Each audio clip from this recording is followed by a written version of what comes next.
notion of continuity of consciousness, there were several non-Buddhist philosophical schools which regarded the entity, the I or self, which migrated from existence to existence as being unitary and permanent. They also suggest that this self was autonomous in its relationship to the psychophysical components that constitute a person. In other words, they believed or posited that there is an essence or soul of the person, which exists independently from the body and the mind of the person. However, Buddhist philosophy does not accept the existence of such an independent autonomous entity. In the Buddhist view, the self or the person is understood in terms of a dynamic interdependent relationship of both mental and physical attributes. That is to say, the psychophysical components which constitute a person. In other words, our sense of self can, upon examination, be seen as a complex flow of mental and physical events clustered in clearly identifiable patterns, including our physical features, instincts, emotions, and attitudes, etc., continuing through time. Further, according to the Prasangika Madhyamaka philosophy, which has become the prevailing philosophical view of Tibetan Buddhism today, this sense of self is completely simply a mental construct, a mere label given to this cluster of dependently arising mental and physical events, in dependence on their continuity. Now, when we look at this interdependence of mental and physical constituents from the perspective of highest Yoga Tantra, the perspective of this book is of the highest Yoga Tantra. I know what that means. There are two concepts of a person. One is the temporary person or self, that is, as we exist at the moment, and this is labeled on the basis of our coarse or gross physical bodies and the conditioned mind. And at the same time, there is a subtle person or self, which is designated in dependence on the subtle body and mind. This subtle body and mind are seen as a single entity that has two facets. The aspect which has the quality of awareness, which can reflect and has the power of cognition, is the subtle mind. Simultaneously, there is its energy, the force that activates the mind towards its object. This is the subtle body or subtle wind. These two inextricably conjoined qualities are regarded in the highest Yoga Tantra as the ultimate nature of a person and are identified as Buddha nature, the essential or actual nature of mind. Now, before we look more closely at the nature of the subtle body and mind, let us look at how the gross body and mind are thought to originate. The notion of dependent origination lies at the very heart of Buddhist philosophy. The principle of dependent origination asserts that nothing exists in its own right independent of other factors. Things and events come into being only independent on the aggregation of multiple causes and conditions.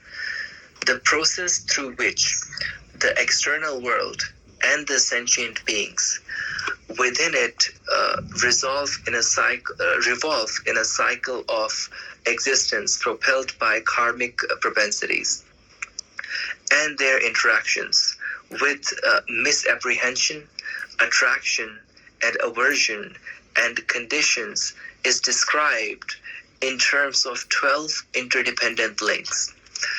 Each cycle of the process begins with the misapprehension of the nature of actual reality.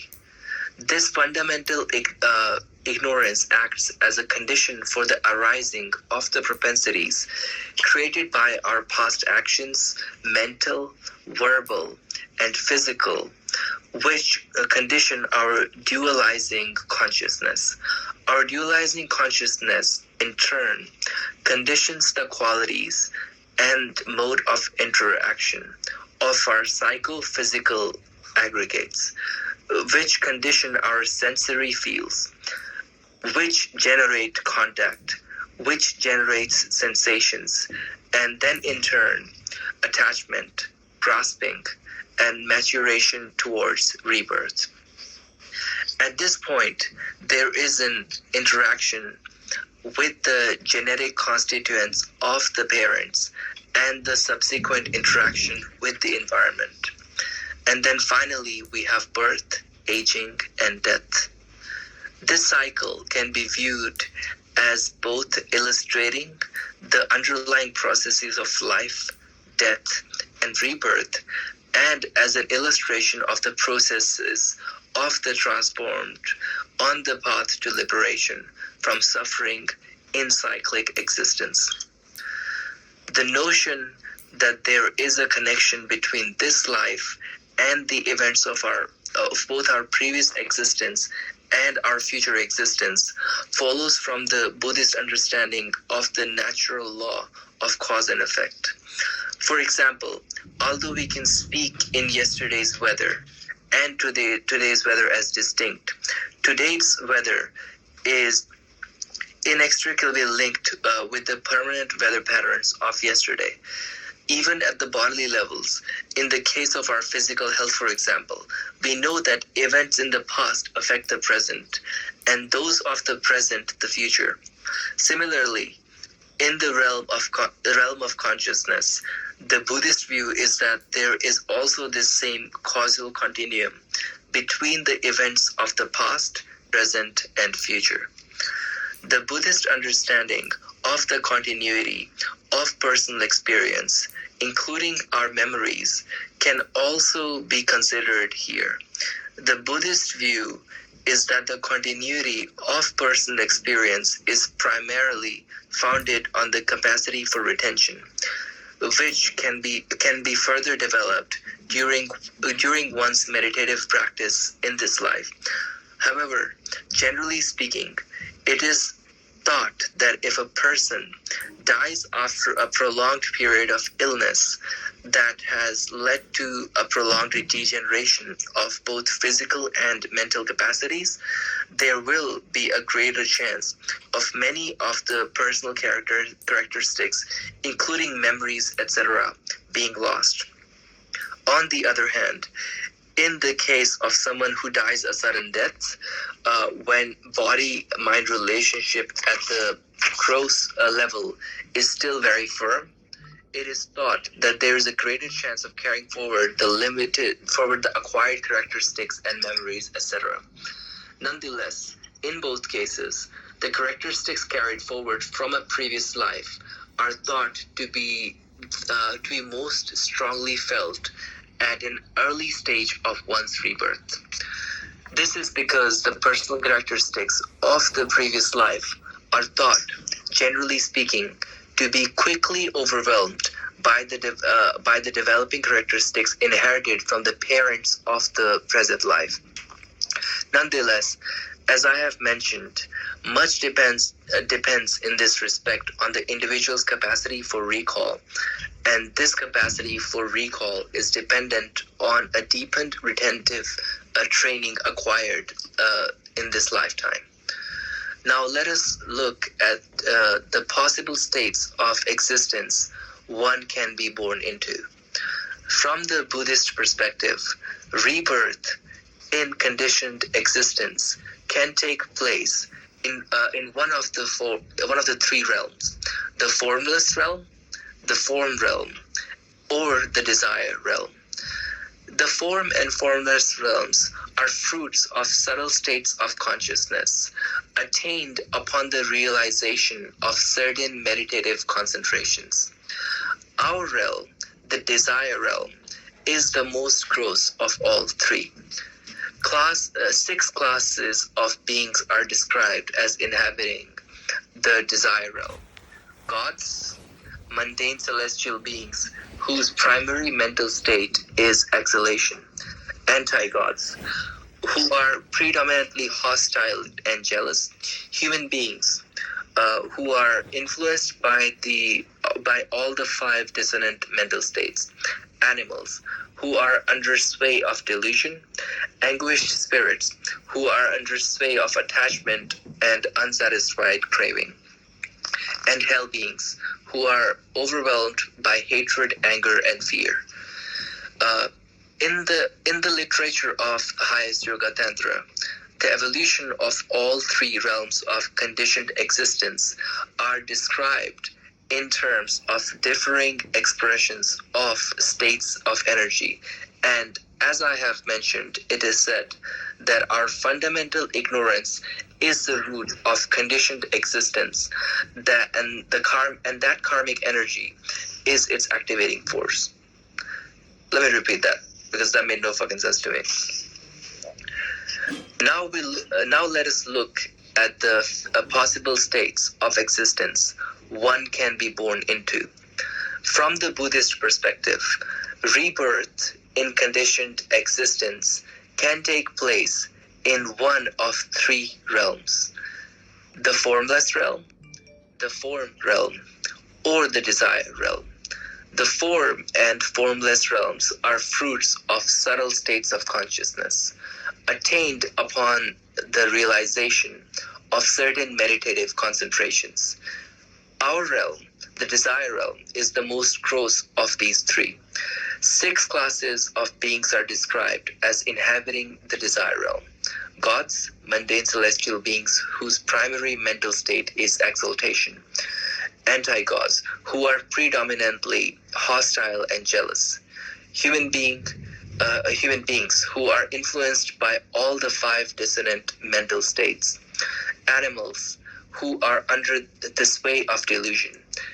Anguished spirits, who are under sway of attachment and unsatisfied craving. And hell beings, who are overwhelmed by hatred, anger, and fear. In the literature of highest Yoga Tantra, the evolution of all the 3 realms of conditioned existence are described in terms of differing expressions of states of energy, and as I have mentioned, it is said that our fundamental ignorance is the root of conditioned existence, and that karmic energy is its activating force. In the Buddhist view, therefore, it is the nature of our habitual tendencies that generates our future existence, driven by the natural law of cause and effect. Further, when we observe the patterns of arising and subsiding that underlie the dynamic nature of the physical environment, the cycle of days and nights, and the passing of the seasons, for example, we observe how matter arises from insubstantial subatomic particles, and we look at the patterns of causal connectedness in the arising and dissolution of our mental experiences from moment to moment.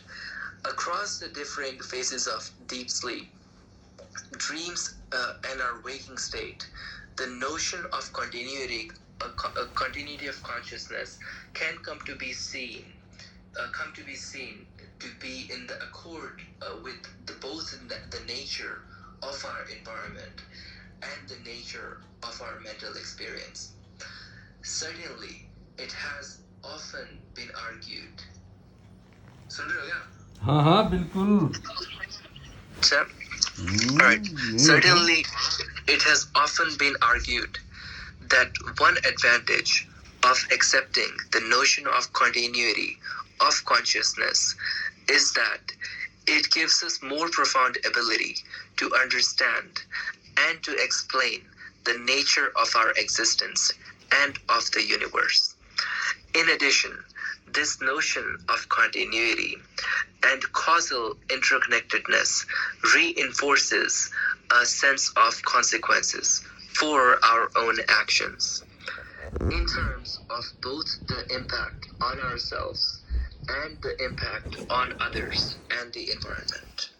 So, in summary, when considering the notion of continuity of consciousness, we must bear in mind that there are many different levels of greater or lesser subtlety in the states of consciousness. For example, we know, of course, that certain qualities of sensory perception are dependent on the physical constitution of the individual, and that when the physical body dies, the states of consciousness associated with these sensory perceptions also cease. But although we know that the human body serves as a condition for human consciousness, the question still remains: what is the nature of the underlying factor or essence that accounts for our experience of consciousness as having the natural quality of luminosity or awareness? Finally, then, when considering the interrelationship between mind, body, and the environment at the subtle level, we know that material things are composed of cells, atoms, and particles, and that consciousness is composed of moments. That is to say that mind and matter have distinctly different natures, and therefore have different substantial causes. Material things come into being based on other material entities, such as particles, atoms, and cells. And the mind comes into being based on a previous moment of the mind, previous moment of mind, which is something that is luminous and has the capacity to be aware.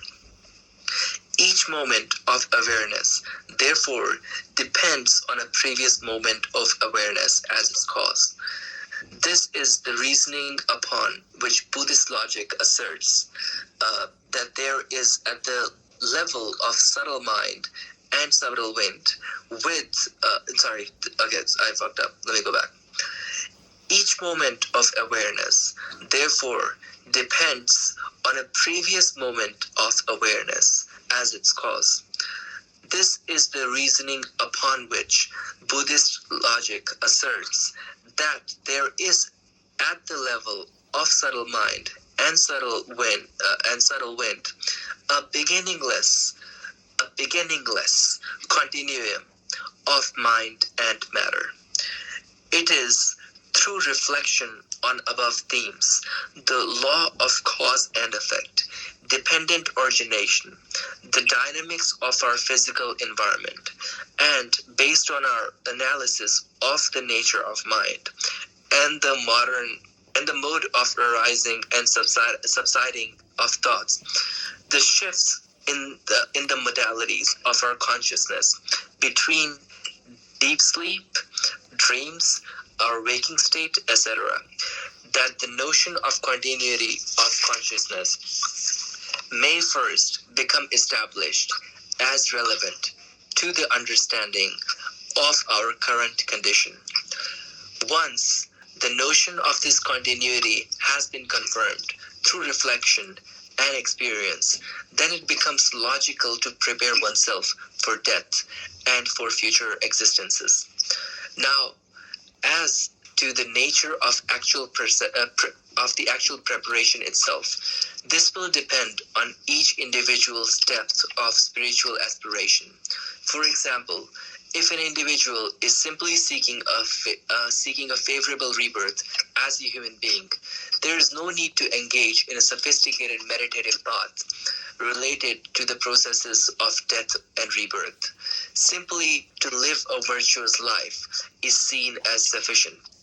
Similarly, in the case of those who are seeking personal liberation from conditioned existence, and also in the case of those whose practice is confined to the sutra level of Mahayana paths, their meditative preparation will be limited to ensuring the attainment of successive forms of existence that will be conducive to the continuation of their journey towards enlightenment. For these three kinds of individuals, no actual techniques for utilizing the time of death as an essential element of the spiritual path have been set down in the classical Buddhist literature. Nevertheless, since the understanding of the processes of death, the intermediate state, and rebirth are crucial to our understanding of the nature of existence, we do find extensive discussion of these three processes even in the texts which relate to the aspirations of these three kinds of persons.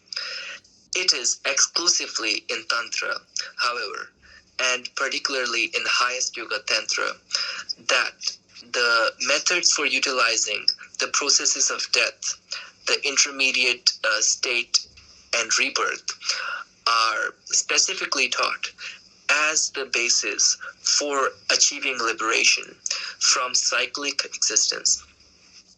These methods involve the development of a skillful relationship with certain experiential stages that an individual actually induces with the intention of enhancing spiritual realization and the fruition of their capacities as a human being.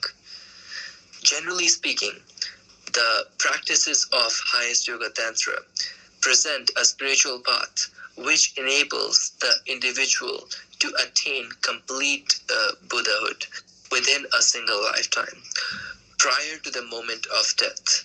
Yet, for those who are unable to achieve this, it becomes crucial to use the transformative opportunities offered by the naturally occurring processes of death and the intermediate state of state and rebirth.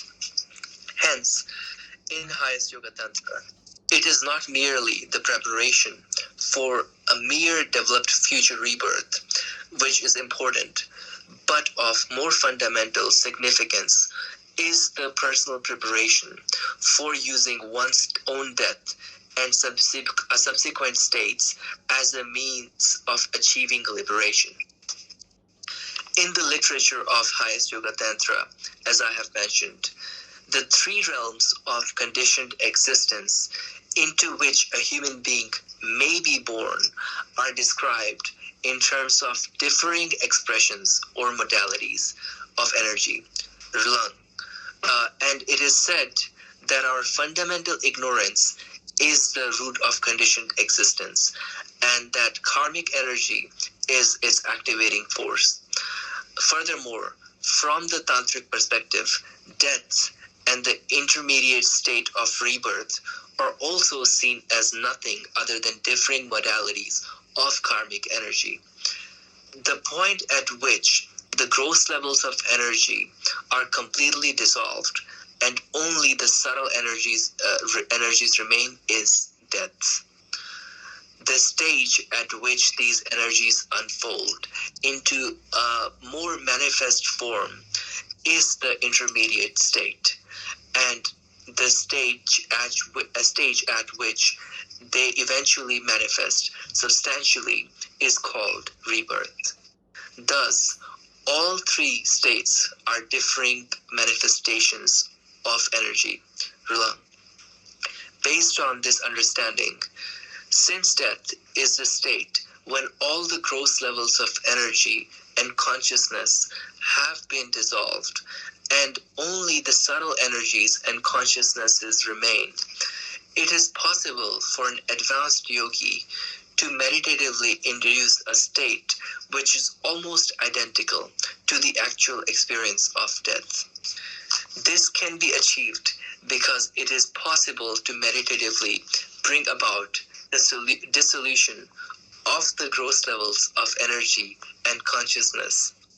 When such a task is accomplished, the meditator gains an enormous potential to progress definitively in his or her spiritual practice.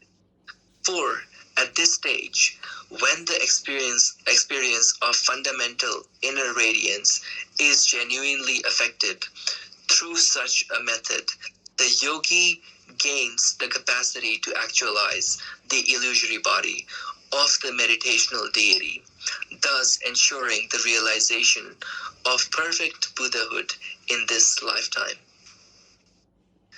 This achievement of perfect Buddhahood entails the actualization of the three dimensions or bodies of a Buddha, Trikaya. These fruitational bodies are related both to our ultimate natural state and to the emanational qualities of full enlightenment.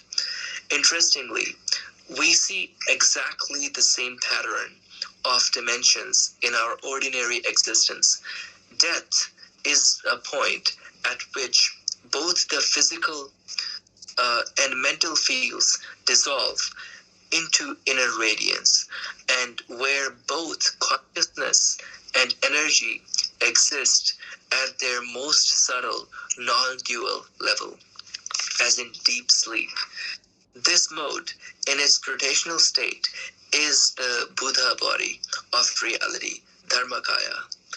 Then, from within this essential or natural state, one enters into an intermediate state where, although there is perceptual experience, the phenomenal forms are comparatively subtle and non-substantive, as in a dream. This mode, in its fruitational state, is the Buddha body of perfect resource, Sambhogakaya. Then, from this state, one assumes a grosser physical existence, culminating in actual rebirth, as in our normal waking experience. This mode, in its fruitational state, is the Buddha body of emanation, Nirmanakaya. Thus, we see a direct parallel between these three natural states of our existence and the three dimensions of a fully enlightened being. Now, since actualization of these three dimensions can be affected through transformation of the three ordinary states of our existence, we find an array of practices which contain specific meditative techniques focusing on those attributes which the three ordinary states of existence and the three Buddha bodies have in common. Therefore, through these practices, a continuity is developed between the ground or base, the ordinary state, the path, and the fruition, the Buddha bodies, in order to highlight the potential for liberation, which exists in the skillful transformation of the ordinary states of existence. The great Indian Buddhist master Nagarjuna uses the term kaya even when describing the three ordinary states.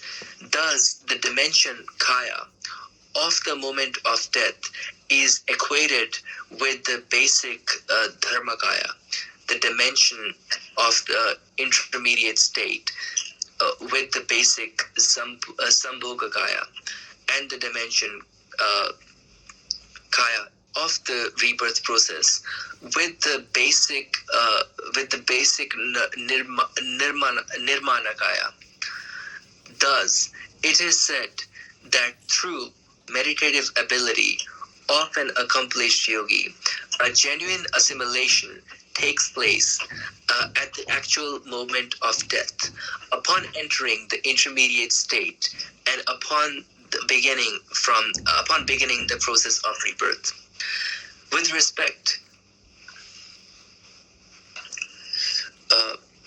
respect to training in these practices, a similitude of such an assimilation can be affected during the waking state.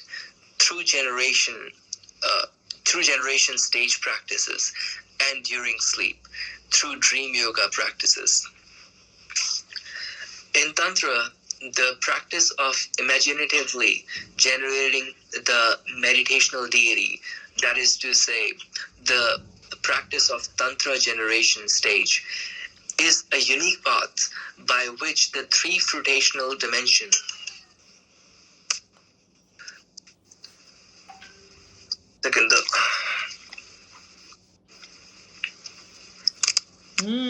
क्या बात है। तो बड़ा सोने तेरिया सुनावा रहा है ना यार, आवाज गंदी सी नहीं है क्या? गंदी कहाँ काफी है? इम्प्रूवमेंट करने इतनी काफी मस्त इम्प्रूवमेंट आवाज करने रही पड़ेंगे। इतनी अंडी अंग्रेजी बोलो लग रहा समझ मेरा समझ को नहीं आई पर यही तो कह रहा था तेरा समझ में कौन नहीं आया। पर एंडी बोलने लग रहा था भाई। सही है भाई। सुनाए क्या तेरी आवाज तेरे को?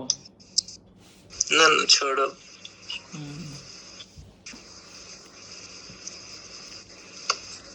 सही बोल रहा है। कड़ा बुद्धा और कड़ा रीबर्थ है, ये दो चार शब्द सुनने में आवा भाई मेरे तो।